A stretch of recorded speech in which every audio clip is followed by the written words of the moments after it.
ಯಾವುದೇ ಮಸಾಲೆ ಅಥವಾ ಎಣ್ಣೆಯನ್ನು ಬಳಸದೆ ಸೂಪರ್ ಟೇಸ್ಟಿಯಾಗಿರುವಂಥ ಒಂದು ಉಪ್ಪಿನಕಾಯಿಯನ್ನು ಮಾಡಕ್ಕೆ ಹೊರಟಿದ್ದೀನಿ. ಅದನ್ನು ಮಾಡೋದಕ್ಕೆ ನಾನಿಲ್ಲಿ ಸೌತೆಕಾಯಿ, ಕ್ಯಾರೆಟು, ಹಸಿರು ಮೆಣಸಿನಕಾಯಿ ಹಾಗೆ ಬೆಳ್ಳುಳ್ಳಿ ಇದಿಷ್ಟನ್ನು ಈ ರೀತಿ ಉದ್ದುದ್ದವಾಗಿ ಸೀಳಿ ರೆಡಿ ಇಟ್ಕೊಳ್ತಾ ಇದ್ದೀನಿ. ಹಾಗೆ ಈ ಒಂದು ಉಪ್ಪಿನಕಾಯಿ ಮಾಡೋದಕ್ಕೆ ವಿನೆಗರನ್ನು ಬಳಸ್ತಾ ಇದ್ದೀನಿ. ಯಾವುದೇ ಕಪ್ಪಿನ ಅಳತೆಯನ್ನು ನೀವು ಯೂಸ್ ಮಾಡ್ಕೊಳ್ಬಹುದು. ಇದೇ ಕಪ್ಪಲ್ಲಿ ನಾನು ಯೂಸ್ ಮಾಡೋದನ್ನು ತೋರಿಸ್ತಾ ಇದ್ದೀನಿ. 2 ಕಪ್ ಆಗುವಷ್ಟು ವಿನೆಗರು ಹಾಗೆ 2 ಕಪ್ ಆಗುವಷ್ಟು ನೀರು ಎರಡನ್ನೂ ಹಾಕಿಬಿಟ್ಟು ಒಂದು ಪಾತ್ರೆಯಲ್ಲಿ ಇದನ್ನು ಕಾಯೋದಕ್ಕೆ ಇಡ್ತಾ ಇದ್ದೀನಿ. ಈಗ 1 ಸ್ಪೂನ್ ಆಗುವಷ್ಟು ಉಪ್ಪು ಹಾಗೆ 2 ಸ್ಪೂನ್ ಆಗುವಷ್ಟು ಸಕ್ಕರೆಯನ್ನು ಹಾಕಿ ಸಕ್ಕರೆ ಎಲ್ಲ ಚೆನ್ನಾಗಿ ಕರಗಿದ ನಂತರ ಇದನ್ನು ಕೆಳಗಿಳಿಸ್ಕೊಂಡು ಬಿಸಿ ಇರುವಂಥ ಲಿಕ್ವಿಡ್ಗೆ ನಾನು ಕಟ್ ಮಾಡಿ ಇಟ್ಕೊಂಡಿದ್ನಲ್ಲ ಆ ಎಲ್ಲ ತರಕಾರಿಗಳನ್ನು ಸೇರಿಸ್ಕೊಳ್ತಾ ಇದ್ದೀನಿ.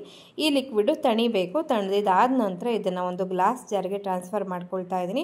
ಕೊನೆ ಹಂತದಲ್ಲಿ ನಾನು ಒಂದು 10 ಕಾಳಾಗುವಷ್ಟು ಪೆಪ್ಪರನ್ನು ಕೂಡ ಆ್ಯಡ್ ಮಾಡ್ಕೊಂಡಿದ್ದೀನಿ. ಸೊ ಇದೆಲ್ಲ ಆದಮೇಲೆ ಇದನ್ನು ಫ್ರಿಜ್ನಲ್ಲಿ 1 ನೈಟು ನಾನು ಇಟ್ಕೊಂಡಿದ್ದೀನಿ. ಟೇಸ್ಟ್ ಮಾಡೋಣ ಇವಾಗ.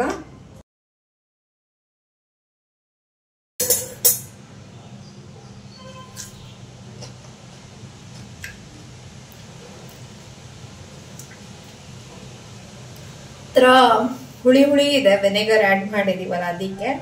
ಮತ್ತೆ ಒಂಥರ ಕ್ರಂಚಿನೆಸ್ ಇದೆ, ಚೆನ್ನಾಗಾಗುತ್ತೆ. ಊಟದ ಜೊತೆ ನೆಂಚ್ಕೊಂಡು ತಿನ್ನೋದಕ್ಕೆ ಚೆನ್ನಾಗಿರುತ್ತೆ. ಟ್ರೈ ಮಾಡಿ.